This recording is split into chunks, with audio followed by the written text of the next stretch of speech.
Katanya. Wah, ini asik. Perdana. Ini pertama, bro. Oke. Siap. Kita harus kayak briefing. Mulai. Yo, jadi kali ini kita akan membahas beberapa match yang semalam sudah selesai. Sebelumnya gimana menurut lo match? Sebelumnya kita perkenalan dulu lah. Oh iya. Teman-teman yang belum tahu, kami dari salah satu BBB bahas bola bersama. Bahas bola bersama, bro. Atau namanya kalian bisa singkat dengan B3. B3. Dia kayak BBB, Bung Bola Binder. Tapi Yes. beda Beda. ya. Beda. Sebelumnya gua Salman sebagai pembawa acara bersama teman gua. Gua Dimas. Oke. Gimana? Apa yang bakal kita bahas? Kita akan membahas beberapa hasil match semalam yang menurut gua cukup seru lah, terutama di match-match UCL pada minggu-minggu ini. Yang pertama ini kita bakal bahas tentang tim yang sudah 7 tahun vakum dari perhelatan sepak bola akbar Eropa, yakni Arsenal. Bro. Arsenal. Kita tahu sendiri Arsenal terakhir bermain itu pada tahun 2017. Ya, pada tahun terakhir itu Arsenal 6 tahun. hampir cukup mengecewakannya. Ya, karena tahu sendiri dibantai dengan Bayern Munchen 10-2. Aduh, itu agregat, tapi itu sungguh memalukan. Memang pada saat itu Arsenal lagi hancur ya. Lagi hancur, lagi masa transisi. Lagi masa transisi. Ditinggal pemain-pemain hebatnya. Ditinggal Wenger. Dan juga Arsene Wenger tuh masih, ya karena dia sudah cukup tua pada Ya. saat itu, jadi mungkin sudah tidak ingin ada performa maksimal sekali. sebagai pelatih. Makanya mungkin Arsenal, salah satu faktor Arsenal menurun pada musim itu dan juga sampai musim-musim selanjutnya karena Arsenal melakukan masa transisi yang Betul. sangat Yang sulit sangat sebenarnya. sulit. Makanya kita bakal bahas Arsenal. Ya. Gimana di Arsenal? Arsenal ini menurut gue cukup signifikan ya, karena menangnya itu 4-0. Karena notabene mungkin kalau yang baru join itu gak jarang sampai langsung segitu, mungkin ada, tapi ini benar-benar hal yang membuat gue benar-benar mengejutkan. Karena golnya rata-rata itu gol dari hasil tiki taka, maksudnya Dari tidak hasil open skillful. play. Yes, open play, bro. Pemain-pemainnya tidak ada yang egois. Dari hasil ini terlihat jelas Arsenal menang meyakinkan 4-0 melawan Betul. PSV yang sebenarnya bukan tim yang jelek, Bukan tim yang karena jelek. di era divisi PSV saat ini menduduki peringkat 1 Pertama. yang artinya sangat mendominasi. Betul. Nah, kita lihat di sini bahkan di PSV sendiri itu Ajax ada peringkat 12 ya. iya, bahkan di PSV sendiri itu ada mantan pemain Barcelona duel, si Luke De Jong sama Sergio Dest. Ya. Jadi di situ menandakan kalau PSV ini bukan tim yang Bukan tim ecek-ecek. yang dipandang sebelah mata. Tapi di sini pengalaman yang berbicara. Mungkin PSV Masih kurang. musim-musim sebelumnya main di UCL, tapi Arsenal sesungguhnya yang memiliki Iya, DNA UCL betul. paling kental di antara mereka berdua, antara Arsenal dan PSV. Betul. Sekarang di sini lihat dari timeline permainannya. Pertama Arsenal menang. Unggul skor Dengan skor 4-0. Itu skor yang lumayan besar. Di sini kita lihat Bukayo Saka membuka Gol pada menit 8, yaitu itu gol dari hasil, sepertinya kalau yang gue lihat waktu itu tuh itu kayak individunya dia, karena sebenarnya dia tuh udah nge-shoot. ya. Tapi karena bola muntah, mungkin kiper yang tepis depan, akhirnya dia kembali cetak gol. Ya, itu Kembali di rebound. itu salah satu ya inilah insting pemain yang harusnya setiap pemain terutama penyerang itu harus punya itu. Betul. Insting untuk mencetak gol, karena beberapa musim terakhir kita tahu pemain Arsenal tuh di luar Aubameyang dan Iya, Lacazette, pemain-pemain muda terutama itu minim mencetak gol. Namun kita lihat sekali lagi Bukayo Saka, pemain muda yang sangat Betul. bertalenta. Terutama Bukayo Saka itu sebelumnya kan sempat ya kayak sering nendang bola depan tapi ke atas. Ya. Itu sering terjadi sama dia di beberapa musim sebelumnya. Tapi di musim kali ini, kalau menurut gue yang gue lihat, dia tuh benar-benar membuktikan siapa diri dia, dan seberapa kualitas dia gitu. Improve lah. Selanjutnya tuh Arsenal unggul 2-0 dari Gol Trossard ini sebelumnya dari Bukayo Saka. Bukayo Saka lagi. Bukayo Saka itu passingnya yang akurat, Lalu bola itu disambut dengan Trossard dengan syutingan yang lumayan menakjubkan kalau buat gue. Trossard is the best menurut gue. Pemain Arsenal yang sangat improve pada musim ini. Ya mungkin musim lalu didatangkan tidak dengan ekspresi yang terlalu tinggi karena waktu itu Arsenal mengincar Mudryk juga kan, gagal mendapatkan Arsenal itu gagal mendapatkan Mudryk, lalu dia mencari alternatif lain. Dan banyak yang bilang karena Arsenal tidak dapat Mudryk ini sebagai macam, kita cuma dapat Trossard. Tapi lihat sekarang siapa yang lebih bagus, bro? Trossard. Benar, kalau menurut gue Trossard ini di luar nalar. Dia salah satu most improved player. Mungkin kalau ada penghargaan buat pemain yang paling improve, mungkin Trossard bisa menang. Musim lalu kan dia masuknya di tengah-tengah ya. Kalau nggak salah gue lihat dia itu sempat assist sampai 2 digit, 10 apa 12 apa 9. Di Brighton atau dia? Pas sudah di Arsenal ya. Dia benar-benar gigi sih kalau menurut gue. Arsenal unggul pada babak pertama dengan skor 3-0. Gol terakhir itu dicetak oleh Gabriel Jesus pada babak pertama. Gabriel Jesus juga kelas ya di sini ya. Soalnya Gabriel Jesus nih kontribusinya cukup baik. Sangat mendominasi. Gue inget banget waktu Gabriel Jesus masuk ke Arsenal, dia tuh dibilang sebagai pemain wasted player karena dia betul finish karena waktu itu Haaland datang ke Manchester City, orang-orang bilang Gabriel Jesus sudah nggak ada tempat lagi karena pasti bakal kalah saing sama Haaland, striker terhebat dunia saat ini. Namun ya kelas membuktikan Gabriel Jesus bukan pemain ecek-ecek, bukan pemain yang mentalnya tempe kayak kebanyakan pemain, tapi Gabriel Jesus adalah pemain yang memiliki mental yang sangat tinggi dibandingkan pemain-pemain lain. Pertama dia berhasil lah. Kalau menurut lu gimana Gabriel Jesus? Gua Gabriel Jesus itu di akhir musim di City itu yang pertama memang dia itu jarang dapat menit bermain karena memang mungkin dari pihak City, mungkin ada dari pihak Guardiola itu seperti sudah tidak terlalu mempercayai dia. Seingat gua dia itu sudah jarang menit bermain, tapi kadang-kadang kalau sekali dikasih itu masih kurang memuaskan gitu. Dan pada saat itu gua nggak lihat siapa yang mendominasi karena memang waktu itu tuh ada Sterling, cuma Sterling juga udah bapuk pada saat itu karena Sterling itu yang bagus itu 2018-19. Namun di 2023 itu memang City pada saat itu strikernya itu pada kurang semua. Dan juga Gabriel Jesus itu tidak terlalu mendapat menit bermain. Maka pada akhirnya dia dioper ke Arsenal. Dan sungguh luar biasa di Arsenal itu dia tuh benar-benar menjadi pemain yang di luar dugaan. Karena banyak orang yang mengira sebenarnya dia tuh nggak bakal sebagus ini ya, man. Tapi ternyata itu benar-benar suatu hal yang benar-benar luar biasa sih menurut gua. Ya, kita cukup bahas kapasitasnya, kita bakal bahas gol terakhir nih.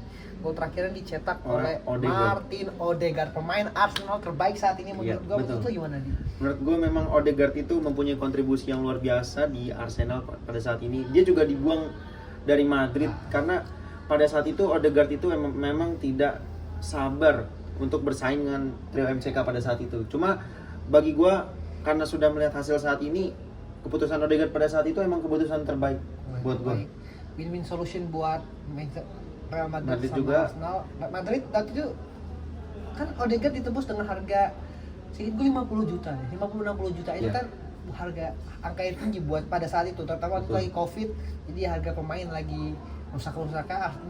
Real Madrid bisa mendapatkan 60 juta euro dari pemain yang memang sudah tidak klop lagi sama Real Madrid. Jadi menurut gua salah saing juga. Menurut gua win-win solution buat kedua tim. Betul. Sama-sama menguntungkan ya. Sama-sama menguntungkan. Real Madrid mendapatkan 50 atau 60 waktu itu gue lupa. Tapi intinya Real Madrid mendapatkan duit dan Arsenal mendapatkan pemain yang sesuai dengan keinginannya. Ya, di sini Arteta sih bijak melakukan banyak bursa transfer. Dan di sini yang gue suka dari Arteta ya, Arteta itu banyak memberikan kesempatan kepada pemain-pemain muda gitu. Ya. Bahkan rata-rata dari skuad Arsenal ini banyak didominasi oleh pemain-pemain muda seperti kita tahu sendiri itu ada Bukayo Saka, Martin Odegaard, kemudian ada pemain apa tuh yang itu Bukayo Saka, Martin Odegaard, Oh, yang waktu itu man, Emil Smith Rowe. ESR ya. Cuma sekarang sudah jarang kelihatan lagi. Tapi memang rata-rata pemain Arsenal itu yang masih muda-muda. Contoh seperti Gabriel Magalhaes juga, itu juga masih lumayan muda. Dan juga Ramsdale. Ramsdale tuh kiper yang benar-benar menurut gua itu salah satu kiper yang di luar dugaan juga. Karena pada saat itu Ramsdale itu kan ditransfer dari Sheffield yang degradasi. Sheffield didegradasi ke dan dia ditransfer ke Arsenal. Banyak orang yang memprediksi kalau Arsenal akan seperti Sheffield. Karena kan memang Sheffield pada saat itu degradasi dan pada saat itu kipernya Aaron Ramsdale. Dan ternyata Aaron Ramsdale itu berhasil mematahkan semua rumor yang ada. Dia berhasil menjadi salah satu kiper dengan clean sheet terbanyak di Premier League pada saat musim itu ya. Yeah. Pada musim itu. Betul. Ya itu juga ada faktor lain karena waktu itu pertahanan Arsenal sedang dalam kondisi primanya. Mengingat musim-musim sebelumnya tuh pertahanan Arsenal siapa di pemain pertahanan Arsenal? Aduh. Gue juga terlalu kurang kenal, tapi emang betul Pak kata lu, karena sebelumnya pemain Arsenal itu kurang memaksimalkan pertahanan yang kayak tidak. Gue kalau udah menyebutkan Arsenal, apalagi pertahanan di tahun 2019 itu seperti Kolasinac, David Luiz, Mustafi, main Arsenal, pemain buangan Chelsea. Iya, Itu bukan, jadi menurut gue Arsenal calon kuat juara Premier League dan UCL. Mungkin UCL banyak yang tidak setuju dengan kita. Ya, tapi kalau buat gua Arsenal itu kalau tidak bisa juara UCL, at least dia bisa kemungkinan perempat final, kalau nggak empat besar. Empat besar lah. Minimal menurut gua perempat final. Perempat final.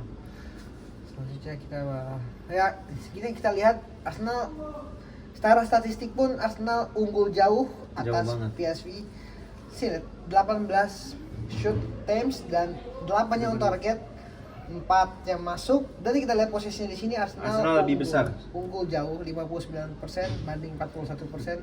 Dan kita lihat sini passing akurasinya dari Arsenal nih 88%. Itu cukup tinggi. Mengingat kan banyak tim yang ya tahu lah macam AC Milan lah itu passingnya masih bapuk. Parah. Nah, kita lihat sini Arsenal juga tidak. Menurut gua Arsenal hebat banget sih. Nanti dikatinya. Halo. Bahasa Inggris Mi? Enggak. Oh, kagak ada. Hati-hati ya, Gus. Bahas ini ya David Raya ganti ini namanya. Dia nggak main draft, dia nggak ada dan. Nah, kita enggak kita bakal main after match menurut kita masing-masing ya. Dulu siapa? Antara Odegaard, Saka atau Trossard? Menurut lo? Gabriel Jesus. Kayaknya Trossard. Siapa ya? Gue Saka. Kita bakal sudahin pembahasan match Arsenal ini dengan menentukan man of the match masing-masing. Menurut lo siapa? Kalau menurut gue itu man of the match ada di Bukayo Saka. Dia berhasil mencetak 1 gol dan 1 assist. Kemudian dia juga tidak egois. Dia mau mengoper bolanya ke teman yang lain. Dia tidak seperti banyak pemain yang mungkin kalau di depan gawang mencari ruang sendiri, tapi tidak, dia mencoba seperti mengoper-ngoper kepada yang lain. Dan dia juga menurut gua orang yang layak dapat man of the match karena dia bukan pemain yang egois. Kalau gua ya sama seperti Mas, gua bakal milih Bukayo Saka. Ya, semua pemainnya bagus, semua pemain yang bagus. Main pada pertandingan kali ini bermain bagus, bahkan Kai Havertz pun mainnya bagus. Dapat rating 4,0. 4,0 itu cukup tinggi. Di sini pemain Arsenal kalau yang kita lihat itu tidak ada yang mendapatkan di luar pemain cadangan ya. Ini pemain line up semuanya mendapatkan rating di atas 4. Ya, atau setidaknya 4 lah. Setidaknya 4. Oke. Berbanding terbalik dengan pemain PSV yang rata-rata 3, ya, permainan ya kolektif seperti PSV ini. Ya, karena kita bahas apa nih? Ini nekat ya. Jadi kita bakal bahas apa dulu ya. Lu mau bahas apa? Mau bahas Madrid apa lu mau bahas City? City lu nonton nggak? City sih gue udah tahu. Real Madrid aja. Ya udah Real Madrid. Selanjutnya ya, kita di sini bakal membahas Real Madrid. Sebelumnya lu nonton nggak Real Madrid? Aduh. Gimana match semalam? Gua nonton, tapi ya 10 menit pertama karena gue tahu pasti bakal Berlin ini bakal melakukan strategi parkir bus, dia pasti bakal bikin tembok Berlin. Dan itu memang benar. Ya, aduh, pasti. Itu terjadi. Pasti 10 pemainnya bakal mendominasi lapangan daerah mereka sendiri. Betul. Di sini terlihat jelas nih. Aduh, Terlihat jelas semalam itu Real Madrid berapa kali menggempur pertahanannya Union Berlin. Cuma kita tahu bahkan Jose Lu itu berkali-kali sampai dia tuh terlihat agak sedikit kesal. 32 shoot. Bayangin 32 shoot berbanding 4 shoot, lalu shoot on targetnya 7. Dan penguasaan bola itu 76 berbanding 24. Bayangin sendiri itu parkir bisnya Union Berlin itu benar-benar parkir bis banget. Parah. Dan kini di sini kita lihat juga line up-nya itu ya. Parah di.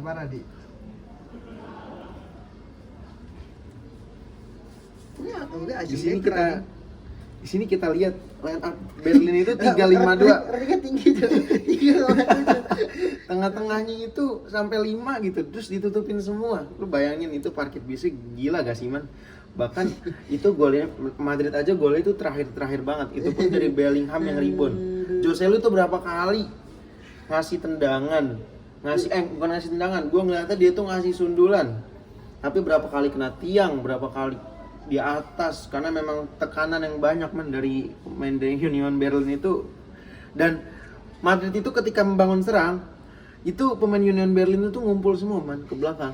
Jadi memang benar-benar melambangkan apa itu parkir bis sebenarnya. Aduh, strategi tembok Berlin tuh. Iya. Mereka tuh ngingetin gue sama Jose Mourinho juga dulu. Di samping itu kiper Berlin juga sebenarnya lumayan on fire semalam. 7 gol sama Oke deh, kita bakal bahas sih. Lu bahas apa lagi? Di sini kita lihat ya. Jangan itu, nanti kita. Ya mulai. Di sini kita lihat, biarpun Jose Lu rating itu 3,8, cuma menurut gue Jose Lu itu lumayan bagus karena kesalahan di sini Jose Lu 3,8 itu karena banyak yang off target. Total 11 shoot. Iya, dia 11 shoot, termasuk headernya juga berapa kali dia kena, tapi memang kurang beruntung aja sih menurut gua. Dan lagi-lagi keberuntungan itu berpihak kepada Bellingham. Bellingham is one of the best menurut gua sih. Bellingham, tapi belum bisa mengalahkan Modric karena Modric itu papanya Bellingham tuh belum berhenti nyetak gol. Iya. Dari bayangin, match pertama aja bersama Real Madrid. Dari awal bersama Real Madrid dia sejauh ini baru 6 match dan dia sudah mencetak 6 gol, 1 assist. Ya. Itu adalah sebuah prestasi buat dia, buat dirinya sendiri. Cuma memang kalau gua lihat hingga saat ini Madrid itu masih kurang yang namanya mesin gol. Tidak seperti Barcelona yang lumayan subur lah. Barcelona itu 2 match 10 gol, tapi Madrid itu 1-1 cuma bedanya dia menang terus, gak ada serinya. Makanya kita we never know ya nanti ke depan itu seperti apa. Cut ya. Bahas match yang dari mana? Ngomong atur 3, kita berhenti Tadi dulu bukan. Mau lu bilang sebutin satu-satu match itu dari match yang hari Rabu. Iya, semuanya. Hari Rabu enggak ada yang mau kita bahas nih. Enggak. Ini udah masih udah panjang mah videonya anjing. Panjang. Lu sejam podcast anjing. Iya. Udah yuk. Hei, keluar cepat. Oke. Sorry ya, orang sukses tuh emang rada sembrono gitu. Iya. Apa sorry ya? Lu latihan jadi orang sukses dulu. Tutorial Kan jadi suka miliarder. Aku. Boleh, Mungkin lu pada sekarang kok lu mati sih anjing, Emang suaranya apa? bangsat. Gak sengaja. Terus yang ribet. bro. Mulai deh. Ayo, mulai. Berarti match hari ini dong apa dari awal? Dari awal. Bahas bentar lagi selesai. Ya. Kita bakal melihat ya.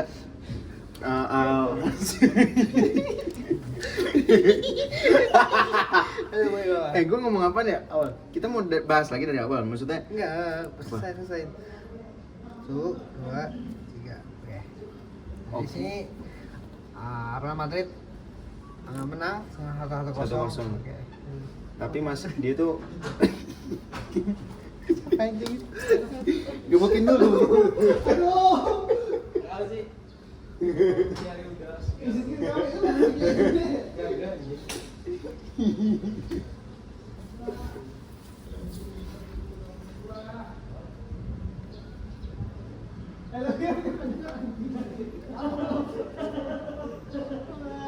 Ini video nego haters emang haters senang. Nah, Ayo. nah, kita juga cut dulu deh.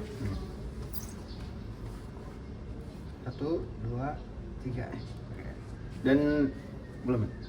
Jangan dan. 1, 2. Kalau video kali jangan pakai dan nih.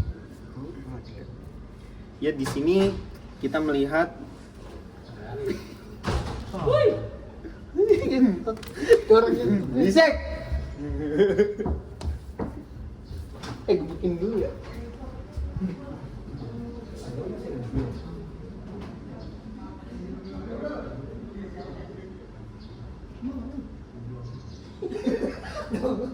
Goblok. Oke.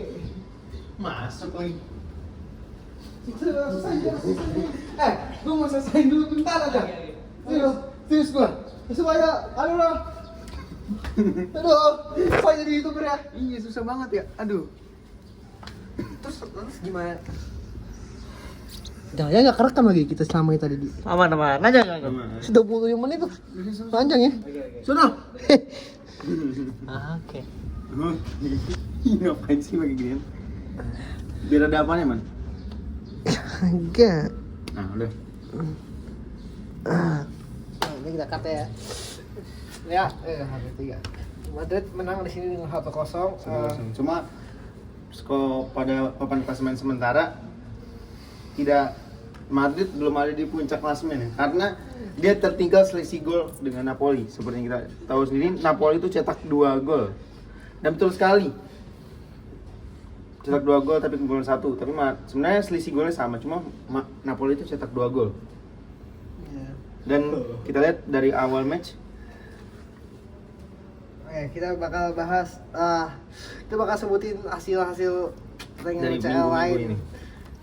Pertama, AC Milan Ada imbang lawan Newcastle. Kemudian itu Young Boys harus mengakui keunggulan dari Leipzig. Kita tahu sendiri Leipzig itu seperti apa.